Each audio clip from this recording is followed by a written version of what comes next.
Je suis persuadé que ça vous est déjà arrivé. Vous avez acheté une plante en jardinerie, elle ne fleurit malheureusement pas, ou alors elle ne pousse pas, voire elle dépérit. Mais quelles en sont les raisons? Eh bien, c'est ce que l'on va voir dans cette vidéo.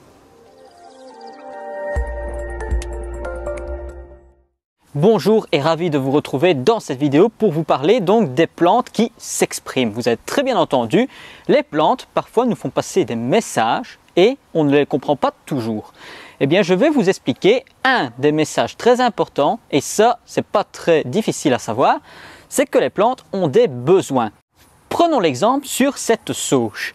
On peut remarquer que c'est une sauge ornementale, décorative, qui est très aromatique également, qui est en pleine végétation. Nous sommes en pleine saison, nous sommes au mois de septembre. Elle devrait être à son apogée au niveau de la floraison. Seulement, voilà. Aucune fleur à l'horizon, peut-être un petit bouquet au-dessus, c'est tout. Mais quelle en est la raison? Il y en a plusieurs. La première chose, c'est de toujours savoir quels sont les besoins que vos plantes demandent. Si je prends l'exemple de celle-ci, c'est une plante qui pousse dans des milieux qui sont chauds et secs. Ça veut donc dire qu'au niveau du sol, ça va déjà donner une indication sur ses besoins. Au niveau du sol, il va falloir quelque chose de drainant. Ça veut dire quelque chose qui va éviter le surplus de l'eau dans le sol, pour éviter que les racines ne soient asphyxiées. Ce qui peut également influencer la floraison, c'est l'exposition de vos plantes. Si maintenant vous avez une plante qui demande le plein soleil et que vous la mettez à une zone qui n'est pas assez ensoleillée, la mi-ombre ou l'ombre, eh bien voici ce qui va se passer.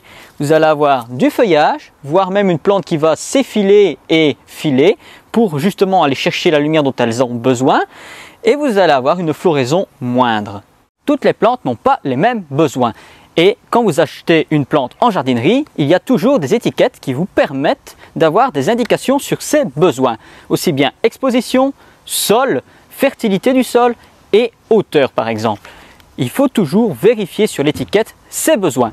Si par exemple je prends cette persicaire qui est de couleur gold et que je veux la planter à l'ombre, ça va marcher, mais le but premier de celle-ci, ce n'est pas forcément la floraison, mais son feuillage, car il est très lumineux. Si je la mets à l'ombre, son feuillage va devenir terne. Si je la mets en plein soleil, elle va avoir un feuillage magnifique et flamboyant. On a tous déjà eu le problème. On a mis une plante à un tel endroit du jardin et elle n'a jamais su pousser. Elle est toujours morte. Et on s'entête à vouloir la remettre au même endroit après en avoir acheté une autre en jardinerie. Eh bien, c'est peut-être le moment de la changer d'endroit.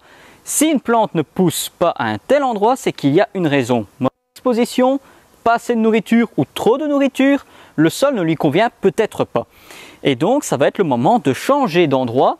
Placez-la à un autre endroit du jardin et voyez ce qu'il se passe. S'il y a une amélioration, tant mieux. Si maintenant c'est toujours le même problème, oubliez cette plante et essayez une autre plante qui s'y rapproche, ou alors une autre plante complètement différente, car le sol n'est peut-être pas bon pour cette plante-là. Mais il y a encore une catégorie qui va faire que vous allez avoir beaucoup de fleurs ou pas. Prenons l'exemple de certains arbustes. Vous les achetez petits, vous les plantez, mais les autres années, la deuxième, troisième, voire quatrième année, ils ne fleurissent pratiquement pas, voire même pas du tout. C'est tout à fait normal. En fait, certains végétaux ont besoin de s'installer dans le jardin, de favoriser un bon développement avant de fleurir. Donc, toujours patienter. Certains arbustes peuvent fleurir 3 voire 4 années conséquemment après la plantation.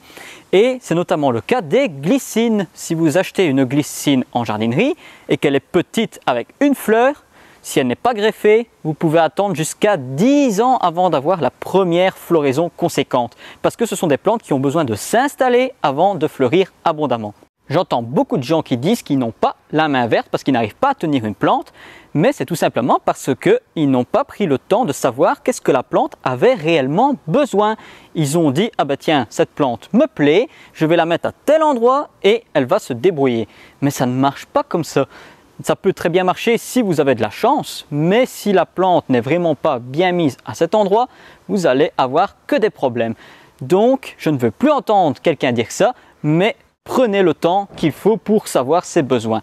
Maintenant que nous avons vu ce sujet, il ne nous reste plus qu'à passer à la question verte. La question qu'on nous a posée est celle-ci. Comment savoir si un arbuste est mort ou s'il est encore vivant? La première chose que vous allez faire, c'est gratter l'écorce de votre arbuste et de voir si la partie intérieure est encore verte ou si elle n'est pas brune. Vert, c'est encore vivant. Si maintenant c'est brun, c'est déjà un signe que l'arbuste est en mauvaise posture. Mais la meilleure façon de le savoir, c'est de patienter jusqu'à la sortie du printemps.